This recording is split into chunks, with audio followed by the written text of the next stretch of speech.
उत्तर प्रदेश के नदी तंत्र को देखते हैं। बड़ा ही महत्वपूर्ण टॉपिक ये भी है, भूगोल से ही है उत्तर प्रदेश के।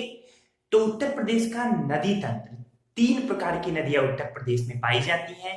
पहला, हिमालयी नदियां, यानी जो हिमालय से या तो नेपाल या फिर तिब्बत या फिर उत्तराखंड इन क्षेत्रों से निकलती हैं। दूसरा, जो मैदानी क्षेत्रों में झील या झरनों वगैरह से निकलती है। और तीसरा, जो नीचे दक्षिण में जो पहाड़ियां हैं, विंध्य की पहाड़ियां, अमरकंटक, ये सब इन पहाड़ियों से निकलती हैं। तो इस तरीके से तीन प्रकार की नदियां उत्तर प्रदेश में पाई जाती हैं। जो हिमालयी नदियां हैं, ये अगर मैं आपको एक रफली इमेज बता दूं, यहाँ पे आप देखिए,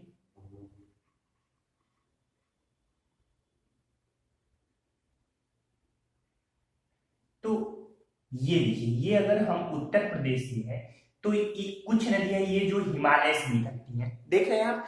तो ये जो हिमालय से निकलने वाली नदियां हैं इन्हें हिमालयी नदियां कहते हैं। फिर ये उत्तर प्रदेश के ही मैदानी क्षेत्रों से कुछ नदियां निकलती हैं, जैसे गोमती हो गई, सई हो गई। तो ये नदियां मैदानी नदियां कहलाती है। और इसके अलावा ये जो विंध्य की पहाड़ियां हैं और नीचे सतपुड़ा है, तो विंध्य की पहाड़ियों के लिए मध्य प्रदेश में ये अमरकंटक है जो, तो अमरकंटक से कई नदियां निकलती हैं। तो इस तरीके से तीन प्रकार की नदियां यूपी में पाई जाती हैं। हिमालयी नदियों में गंगा, यमुना, काली, काली को शारदा भी कहते हैं, फिर रामगंगा, गंडक, सरयू, सरयू को घाघरा या करनाली भी कहते हैं, सब मैं डिफाइन करूंगा, अरिज, कोसी, रोहिणी और ताप्ती। तो ये इतनी नदियां हैं। इसके अलावा मैदानी नदियों में गोमती, वरुणा, सई, पांडो, ईसन, ये सब नदियां हैं। जबकि पठारी नदियों में सोन, रिहंद, टोंस, केन, चंबल, बेतवा, कन्हार, तो ये नदियां हैं। आइए अब मैं आपको इन सारी नदियों को मैप द्वारा समझा देता हूं, ताकि आपकी स्थिति, जो कॉन्सेप्ट है, वो क्लियर हो जाए। चलिए आगे बढ़ते हैं। तो सबसे पहले हम गंगा को देखते हैं, क्योंकि हिमालयी नदियों में गंगा सबसे प्रमुख और सबसे बड़ी नदी है। गंगा का जो उद्गम होता है ये गंगोत्री के गोमुख से है। गंगोत्री हिमनद है वहां गोमुख से, उत्तराखंड में, आप जानते हैं। तो गंगा यहाँ पे उत्तराखंड में यहां से उद्गमित होती है। गंगा उत्तर प्रदेश के बिजनौर जिले से प्रवेश करती है। कहां से? बिजनौर से प्रवेश करती है। जब गंगा बिजनौर से अब आगे बढ़ती है, इससे पहले कि मैं आगे कुछ बताऊं, मैं आपको बता दूं कि गाजीपुर के बाद अब गंगा क्या हो जाती है, बाहर निकल जाती है, यानी उत्तर प्रदेश को छोड़ देती है और बिहार में प्रवेश कर जाती है। तो यहाँ पे जो गंगा की जो प्रमुख सहायक नदियां हैं, ये जितनी भी आप देख रहे हैं सब गंगा की प्रमुख सहायक नदियां हैं। इन पे मैं एक एक चर्चा करूंगा। इसके पहले मैं बता दूं, जैसे गंगा गोमुख से निकलती है, वैसे ही यहाँ बंदरपूछ पहाड़ी के यमुनोत्री हिमनद से यमुना नदी का उद्गम है। किसका? यमुना। गंगा आगे बढ़ती है और यहाँ पे कन्नौज के पास, ये देख रहे हैं, ये अगर मैं आपको बताऊं तो ये है कन्नौज, ध्यान से समझिए। कन्नौज के पास इसमें एक नदी आती है जो कि नैनीताल के पास से निकली हुई लगभग रहती है, जिसका नाम है रामगंगा। नदियां आप देखिए, जब नदी ऐसे जा रही है, मान लीजिए नीचे, तो ये बायां हो गया यानी लेफ्ट, ये दायां यानी राइट। तो जो नदियां इधर से मिलेंगी इसमें, वो बाएं से मिलती हुई नदियां कही जाएंगी, और जो इधर से मिलेंगी वो दाहिने से। तो ये जो रामगंगा है, ये गंगा में किस दिशा से मिलती है? बाएं से मिलती है। और कहाँ मिलती है? तो कन्नौज में ये गंगा से मिल जाती है। इसके बाद आगे एक स्थान है सिरसा। अगर मैं इस स्थान की बात करूं, सिरसा, ये जो सिरसा स्थान है ये प्रयागराज के पास है, एकदम बिल्कुल प्रयागराज यानी इलाहाबाद। इस सिरसा में इसमें एक नदी मिलती है टोंस। ये टोंस नदी इसमें मिल जाती है। तो किधर से मिली, दाहिने से या बाएं से? तो दाहिने से मिली, यहां आप समझ गए। इसके बाद ये है प्रयागराज। प्रयागराज यानी इलाहाबाद। इस प्रयागराज में यमुना जो है ये मिल जाती है, किससे? गंगा से मिल जाती है इसी प्रयागराज में। इसके बाद से यहाँ आगे है गाजीपुर। मैं जहां जहां प्रमुख जो मिलन नदियों का है वो मैं आपको बता दूं। गाजीपुर में इसमें अब एक नदी मिलती है गोमती, बाएं से गोमती मिल जाती है गंगा में। कहा मिलती है? गाजीपुर में। और जौनपुर में आप इसके आसपास मैं यही बना दे रहा हूं, यहां देख लीजिए, ये है अगर जौनपुर। एक और इसकी सहायक नदी, ये जौनपुर हालांकि इसके थोड़ा सा ऊपर यहां पे होगा, तो गोमती में एक सहायक नदी मिल जाती है जिसको हम कहते हैं सई। क्या कहते हैं? सई। सई नदी कहां पे मिली? ये जौनपुर में मिल गई, गोमती में। तो सई किसकी सहायक नदी है? गोमती की सहायक नदी है। इस तरीके से अब ये गंगा जो है ये आगे बढ़ जाती है। तो गंगा उत्तर प्रदेश की बात करें तो बिजनौर, फिर नरौरा, फर्रुखाबाद, फिर कानपुर, उसके ये कन्नौज के बाद फिर आगे बढ़ती है, फिर ये कानपुर वगैरह होते हुए फिर ये प्रयागराज पहुंचती है, फिर आप कह सकते हैं गाजीपुर, बलिया को भी स्पर्श करती है, और इस तरीके से ये बिहार में प्रवेश कर जाती है। गंगा की कुल लंबाई 2525 किलोमीटर है, लेकिन उत्तर प्रदेश में माना जाता है कि गंगा उत्तर प्रदेश में लगभग 1000 किलोमीटर तक प्रवाहित होती है। तो इस तरीके से ये गंगा के बारे में मैंने पूरा आपको बताया। ये जौनपुर में सही एक स्थान है राजघाट, तो इसी राजघाट में गोमती से मिल जाती है। तो मुझे उम्मीद है कि ये आपको समझ में आया होगा, गंगा आपको समझ में आई होगी कि गंगा की कौन कौन सी सहायक नदियां हैं और किस किस दिशा से। बाएं से ग्राम गंगा मिली, इधर गोमती मिली, सई मिली, इधर आप देख रहे हैं कि ये यमुना मिली, ये टोन सिरसा के पास प्रयागराज में मिली। अब ये यमुना की अगर बात करें तो यमुना, उत्तर प्रदेश में यमुना की स्थिति, तो यमुना में कौन कौन सी नदियां उत्तर प्रदेश में मिलती हैं। सबसे पहले मैं आपको बता दूं कि जिस तरीके से गंगा का उत्तर प्रदेश में प्रवेश बिजनौर से होता है, उसी प्रकार से यमुना का उत्तर प्रदेश में जो प्रवेश होता है वो सहारनपुर के फैजाबाद नामक स्थान से होता है। ये फैजाबाद सहारनपुर का है, ध्यान रखिएगा, सहारनपुर जो कि पश्चिमी उत्तर प्रदेश का हिस्सा है, तो इसमें कंफ्यूज ना होइएगा। तो यमुना का प्रवेश कहां से होता है? फैजाबाद, जो कि सहारनपुर में स्थित है। इसके बाद से यमुना की अन्य, यानी यमुना में मिलने वाली जो अन्य प्रमुख नदियां हैं वो मैं आपको यहाँ नीचे बता दूं। अब यमुना ये आ रही है, यहाँ गंगा में मिली प्रयागराज में, और यहाँ से ये उद्गमित है, ये है यमुना।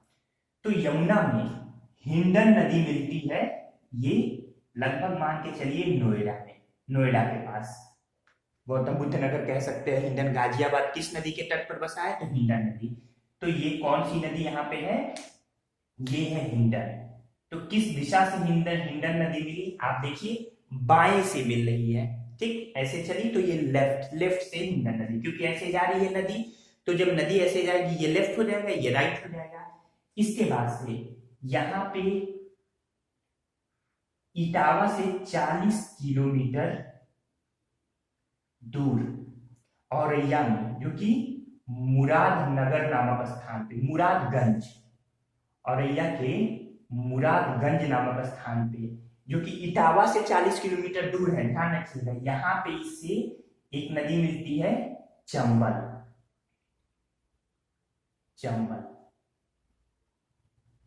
इसी तरीके से इसमें फिर दाहिने से मिलती है बेतवा। बेतवा नदी जो मिलती है वो हमीरपुर में मिलती है। कहां पे? उत्तर प्रदेश में हमीरपुर। एक साथ बने रहिए, कॉन्सेप्ट समझते रहिए। इसके बाद से इसमें सिंध, ये सिंध काली सिंध है, इसको सिंध ना समझिए, इसे कहते हैं काली सिंध। तो इसमें काली सिंध मिली, जो कि जालौन, ये कहां पे मिलती है काली सिंध? यहाँ पे मैं यहाँ पे आपको बता दूं, जालौन में, उत्तर प्रदेश के जालौन के जगमनपुर नामक स्थान पर, याद रहेगा, काली सिंध। इसके बाद किसमें? केन नदी मिलती है, ये केन, यहाँ पे फिर से ये केन नदी। तो केन जो नदियां ये सब नीचे से, यानी कहां से निकल रही है? ये जितनी भी नदियां हैं ये कहीं ना कहीं विंध्य की पहाड़ियों से निकल रही हैं। तो केन इसमें मिलती है बांदा, उत्तर प्रदेश के बांदा नामक स्थान पे, ये बांदा है। तो बांदा में पैलानी व भोजहा, तो पैलानी व भोजहा नामक स्थान पर बांदा में ये मिलती है। तो इस तरीके से मुझे लग रहा है कि आपको ये गंगा और यमुना दोनों समझ में आई होंगी कि गंगा में कौन कौन सी नदियां मिल रही हैं, यमुना में कौन कौन सी नदियां मिल रही हैं। तो इन दोनों का कॉन्सेप्ट आपको समझ में आया होगा। तो यहाँ पे फिर आप देख सकते हैं, फिगर आपके सामने है। यमुना में, यमुना की सहायक नदी दाहिने से चंबल, बेतवा, काली सिंध, केन, कहाँ से आपने ये पूरा देख लिया। चंबल औरैया में, बेतवा हमीरपुर, काली सिंध जालौन और केन बांदा में मिलती है उत्तर प्रदेश में। तो इस तरीके से आपने गंगा और यमुना की नदियों को देखा। अब मैं आपको गंगा यमुना की कुछ अन्य जो सहायक प्रमुख नदियां उनके बारे में बता दूं। सबसे पहले मैं आपको ले चलता हूं कि ये रामगंगा, पश्चिमी रामगंगा, रथ वाहिनी के नाम से भी ये जानी जाती है। अगर ये स्पष्ट ना दिख रहा, थोड़ा वैसे तो दिख रहा होगा, अगर आप अपना रिजोल्यूशन बढ़ा ले, 360 पी कर ले, 480 पी कर ले, तो सारी चीजें क्लियर दिखेंगी। फिर भी मेरी बातों को सुनिए, मैं पूरा कॉन्सेप्ट आपको दे रहा हूँ। तो रामगंगा का जो उद्गम है वो उत्तराखंड के पौड़ी जिले के दूधा तोली पर्वत के जलागम क्षेत्र से है। कहां से? ये जलागम नामक क्षेत्र है और दूधा तोली पर्वत, तो ये निकलती है उत्तराखंड के पौड़ी जिले से, याद रहेगा। 690 किलोमीटर के बाद कन्नौज के निकट गंगा में विलय हो जाता है। ये मैंने यहां बता दिया आपको। ये देखिए रामगंगा, जो ये मुख्य रूप से ये जो पौड़ी जिले के दूधा तोली पर्वत है, नैनीताल के पास ही है। वहां जो जिम कार्बेट पार्क है, वहां उत्तराखंड में नैनीताल में जिम कार्बेट पार्क से यही रामगंगा नदी बहती है। कोह इसकी सहायक नदी है। पूछा जाता है कोह किसकी सहायक नदी है, तो रामगंगा की सहायक नदी है। इसके बाद से ये आपने देखा। अब मैं आपको काली और करनाली, ये दोनों नदियां समझा दूं, समझने की जरूरत है। हिमालयी नदियां हैं ये। अगर आपने इसका स्क्रीनशॉट ले लिया है तो मैं इसे मिटा रहा हूं, देख लीजिए। चलिए,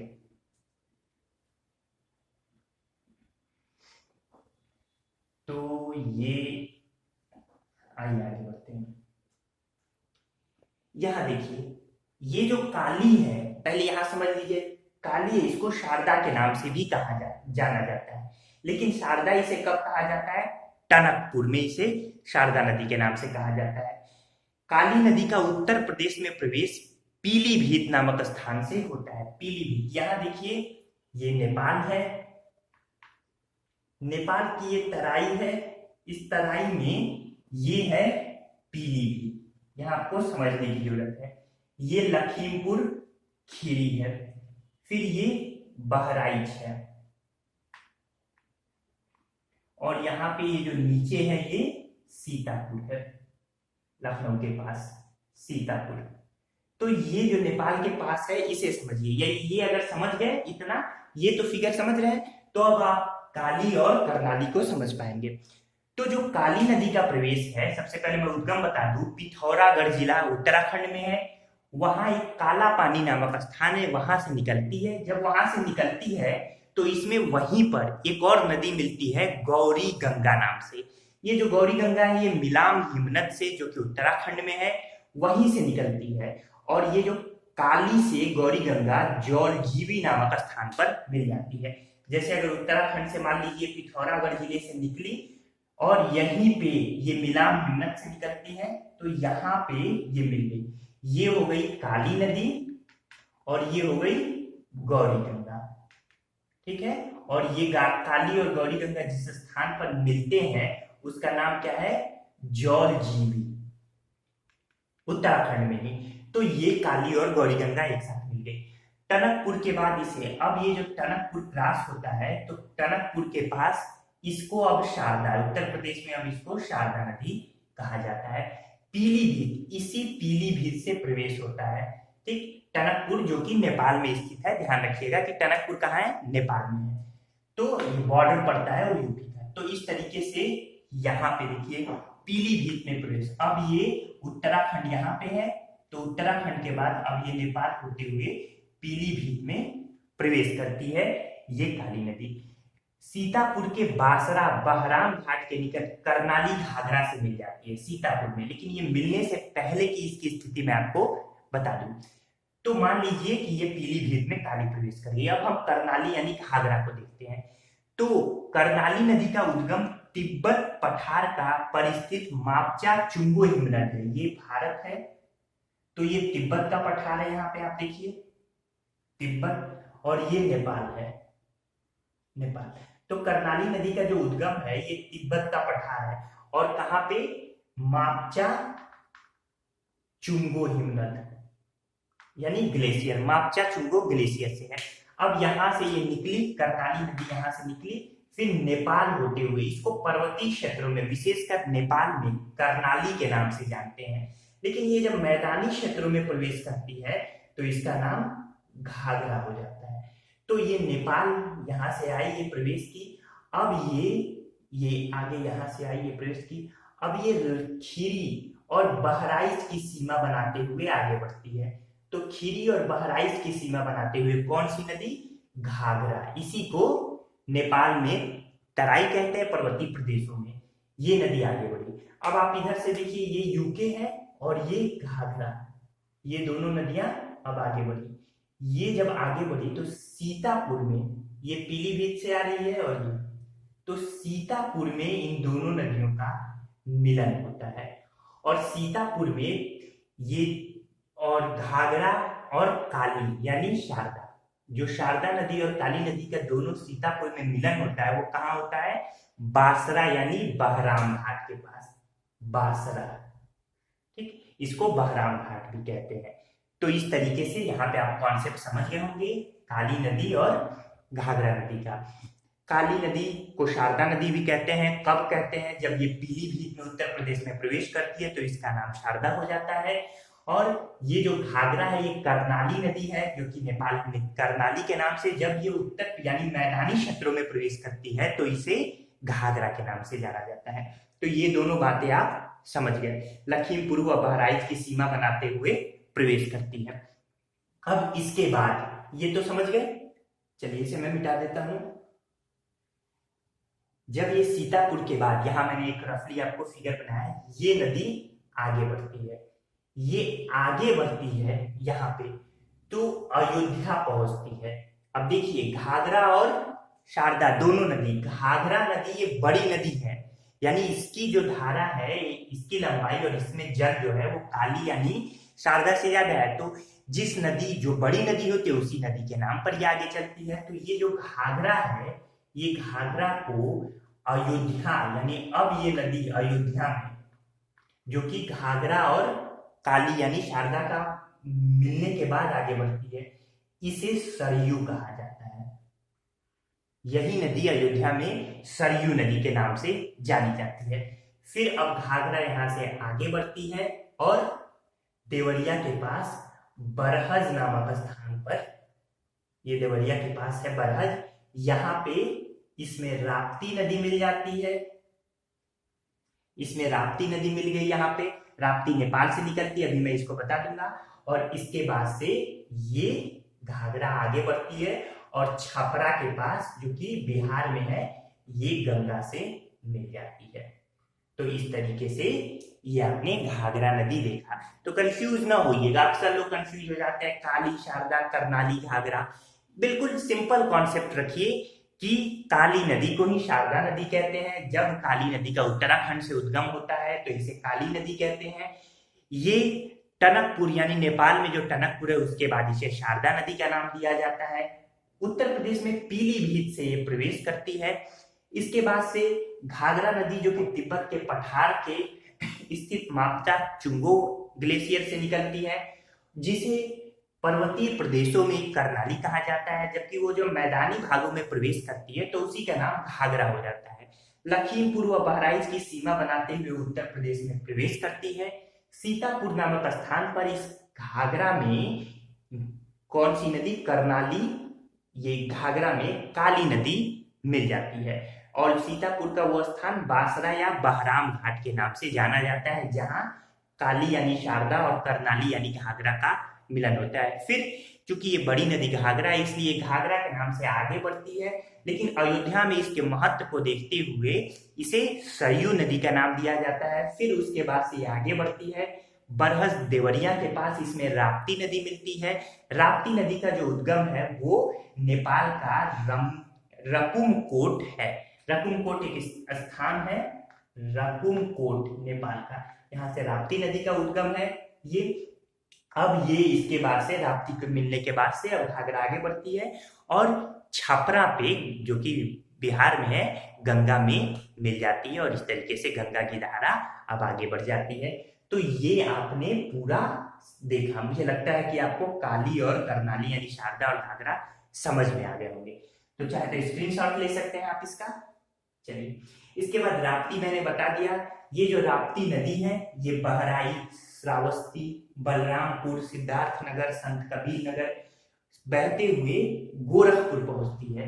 ये जो राप्ती नदी है, राप्ती नदी में गोरखपुर में, ये प्रश्न पूछा जाता है गोरखपुर के पास, इसमें एक नदी रोहिणी मिलती है, नेपाल की तराई से निकलने वाली। तो ये रोहिणी नदी का किसकी सहायक नदी है? राप्ती की सहायक नदी। और ये किसमें मिलती है? तो कहाँ मिलती है? राप्ती में, गोरखपुर में मिलती है। फिर इसके बाद से आपने ये देख ही लिया कि ये देवरिया के पास से इसमें मिल जाती है, घाघरा में मिल जाती है राप्ती। याद रहेगा।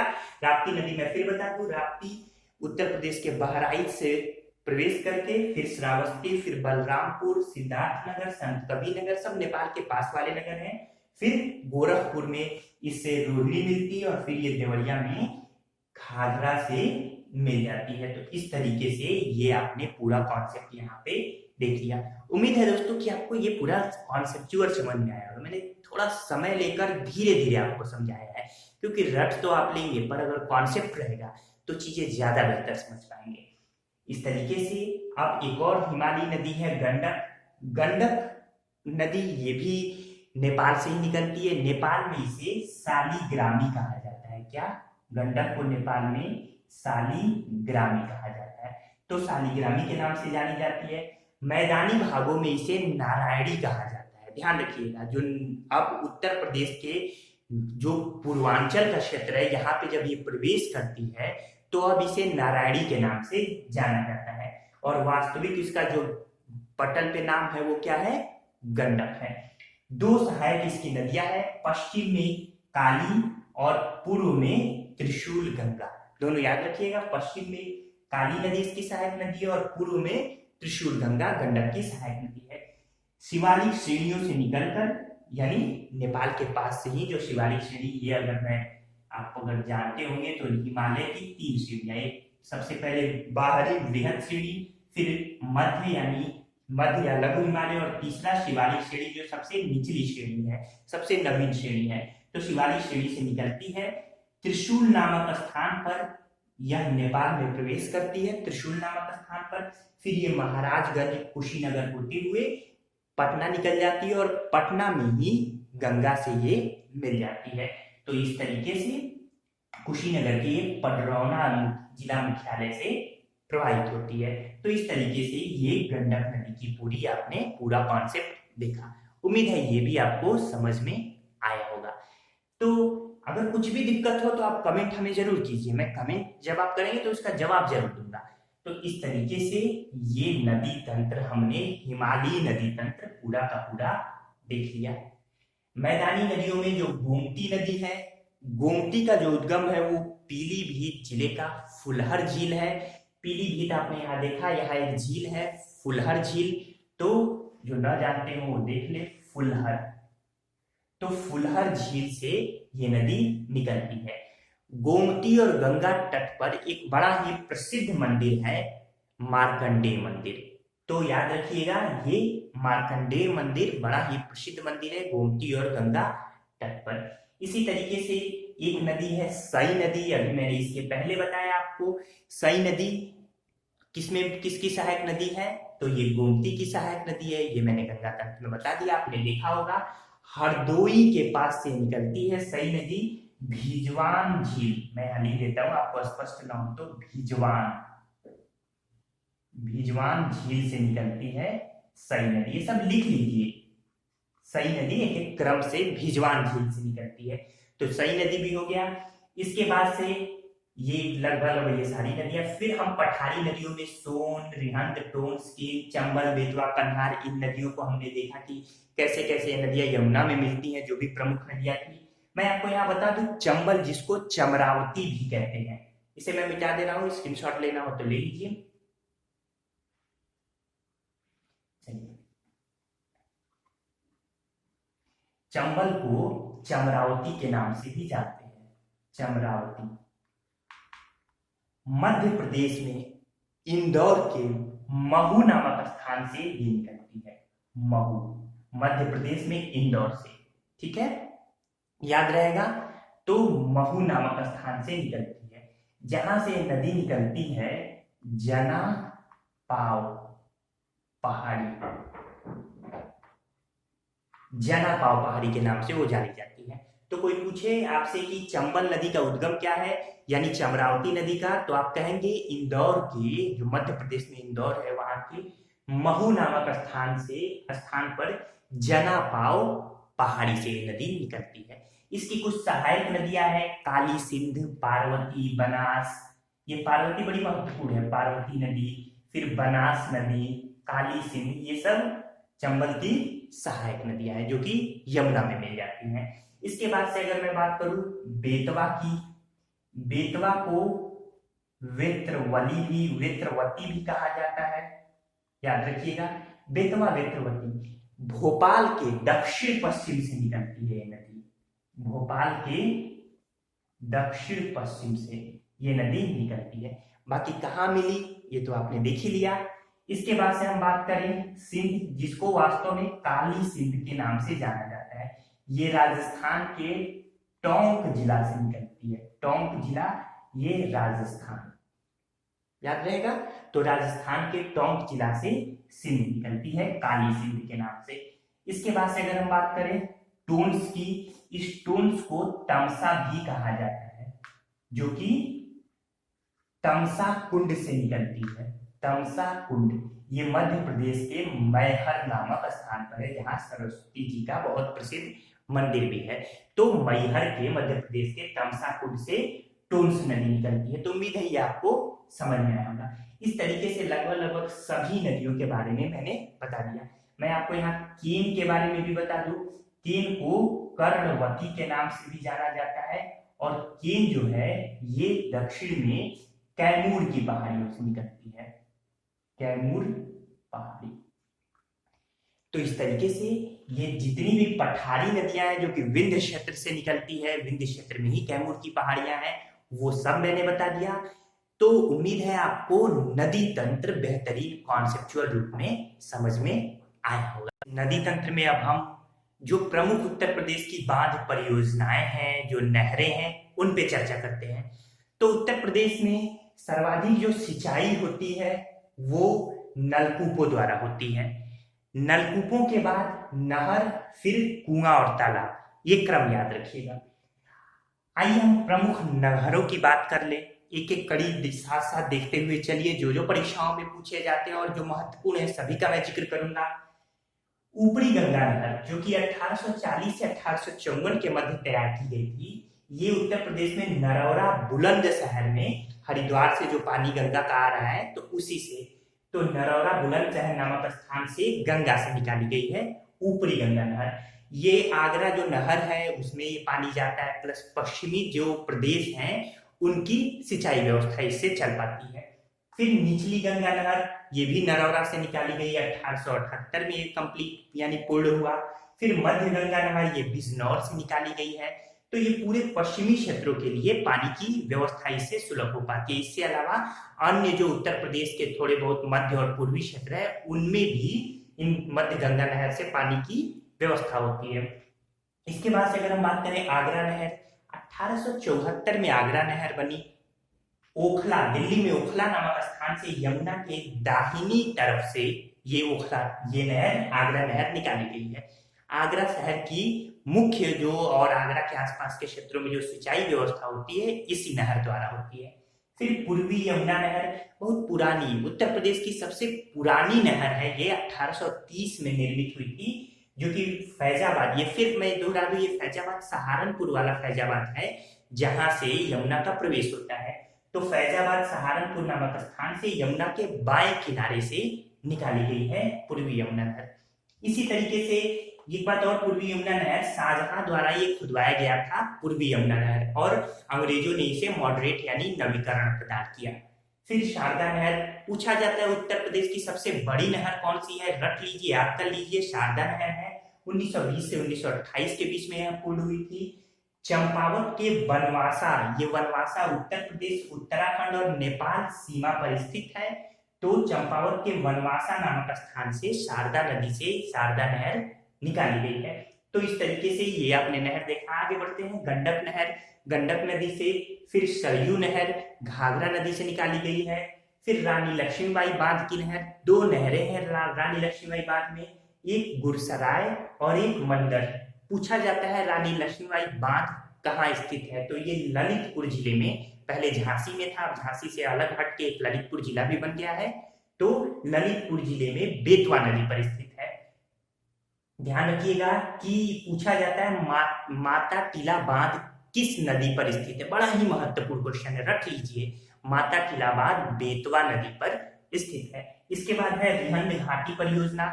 तो रिहंद घाटी परियोजना में गोविंद बल्लभ पंत सागर ये भी है, जो कि एक बांध है जो कि सोनभद्र में पिपरी नामक स्थान पर बनाया गया है, ये रिहंद घाटी परियोजना। अगर पूछे गोविंद बल्लभ पंत सागर कहाँ स्थित है, तो आप कहेंगे सोनभद्र। तो ये 2-3 प्रश्न याद रखिए। ये माता टीला बांध तो रख लीजिएगा, बेतवा नदी पर है। फिर राजघाट बांध, 2 राज्यों की परियोजना है, उत्तर प्रदेश मध्य प्रदेश, किस नदी पर अक्सर पूछा जाता है, बेतवा नदी पर, ललितपुर में ये भी है। फिर बाण सागर परियोजना, शहडोल जिला में मध्य प्रदेश में मुख्य रूप से परियोजना बनाई गई है, जिसे 3 राज्य लाभान्वित होते हैं, उत्तर प्रदेश, मध्य प्रदेश और बिहार, जो वर्तमान में झारखंड हो गया है। यानी पहले ये बिहार के साथ परियोजना थी, लेकिन अब जो झारखंड 2000 में अलग हुआ, तो अब ये झारखंड की परियोजना हो गई है। तो बाण सागर परियोजना 3 राज्यों की परियोजना है, यूपी, एमपी और झारखंड। ये सोन नदी पर बनाई गई है, ये भी याद कीजिए। तो ये सब पूछे जाते हैं। फिर मैं दोहरा दूं, माता टीला बांध, फिर इसके अलावा गोविंद बल्लभ पंत सागर, राजघाट बांध, फिर बाण सागर परियोजना, ये सब किस नदी पर बनाए गए, कहाँ बनाए गए, ये प्रश्न महत्वपूर्ण है। इसके बाद है गंगा जल परियोजना, ये पेयजल से संबंधित परियोजना है, जो कि दिल्ली नोएडा बाईपास पर प्रताप बिहार में बनाई जा रही है, निर्माणाधीन परियोजना है। वहां पे पानी की जो समस्या है, पीने के पानी की, उसके निदान के लिए। इसके बाद मैं आपको बता दूं, एक अहरौरा बांध नहर है। अहरौरा बांध नहर कहाँ है, ये अहरौरा नामक स्थान पर वाराणसी में है। एक लोकल वहां पे स्थानीय गडई नदी कही जाती है, गडई नदी कही जाती है। तो इसी नदी से ये परियोजना निकाली गई है, अहरौरा नामक स्थान पर वाराणसी में। तो ये सब चीजें आपने यहाँ देखी। एक प्रश्न महत्वपूर्ण है कि उत्तर प्रदेश की सबसे ऊंची नहर कौन सी है, रामगंगा नहर है। हालांकि ये नहर उत्तराखंड में निकाली गई है, लेकिन उत्तर प्रदेश के भी पश्चिमी जिले इससे लाभान्वित होते हैं। इसके बाद देख लीजिए कि उत्तर प्रदेश में अवनालिका अपर्दन यानी पानी ने, जल ने जो जमीन को, भूमि को सबसे ज्यादा काटा है, वो किस नदी पर से सब बना है, चंबल नदी पर। अवनालिका अपर्दन चंबल नदी के कारण है। ये मध्य प्रदेश का, जो उत्तर प्रदेश का जो झांसी वगैरह का जो क्षेत्र है और मध्य प्रदेश का उसकी सीमा पर, ये पूरा वहां अवनालिका अपर्दन हुआ है चंबल नदी द्वारा।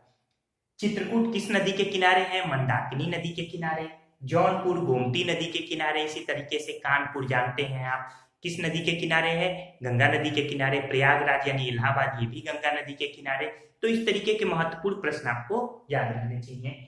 राष्ट्रीय जलमार्ग संख्या 1 प्रयागराज से हल्दिया यानी कोलकाता तक ये है। ये जलमार्ग यानी जल से प्रयागराज से हल्दिया तक ये राजमार्ग है, और गंगा नदी पर बनाया गया है। देश का सबसे बड़ा जलमार्ग के रूप में भी जाना जाता है। प्रश्न महत्वपूर्ण है, ध्यान में रखिएगा। इसके बाद से मैं बता दूं, हथनी कुंड परियोजना 5 राज्यों की परियोजना है, संयुक्त परियोजना। हरियाणा, हिमाचल प्रदेश, उत्तर प्रदेश, दिल्ली और राजस्थान। 1872 में यह परियोजना पूरी हुई। यमुना नदी पर यह बनाई गई है, सहारनपुर में हथनी कुंड परियोजना। फिर गोकुल बैराज पूछा जाता है, निम्नलिखित में कौन पेयजल परियोजना है, अक्सर ऑप्शन में गोकुल बैराज रहता है। ये गोकुल नामक स्थान पर यमुना नदी में बनाया गया है। ये आगरा मथुरा की पेयजल समस्याओं को दूर करने के लिए गोकुल परियोजना बनाई जा रही है या बनाई गई है। लव कुश बैराज ये भी पेयजल बांध है, पेयजल परियोजना है। ये कानपुर में गंगा नदी पर बनाई गई है, कानपुर में पेयजल की समस्या को दूर करने के लिए। इसी तरीके से आगरा बैराज ये ताजमहल से 8 किलोमीटर दूर आगरा की पेयजल समस्या को दूर करने के लिए ये पेयजल परियोजना बनाई गई है।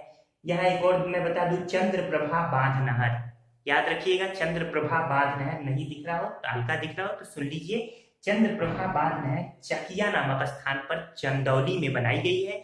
इससे चंदौली लाभान्वित होता है, जो कि चंद्रप्रभा नदी पर ये बांध बनाया गया है। इसके बाद से कुछ और प्रमुख, परीक्षा बांध बेतवा नदी पर है, ललितपुर, पहले झांसी में था, ललितपुर अलग हो गया है, तो परीक्षा बांध बेतवा नदी पर ललितपुर में।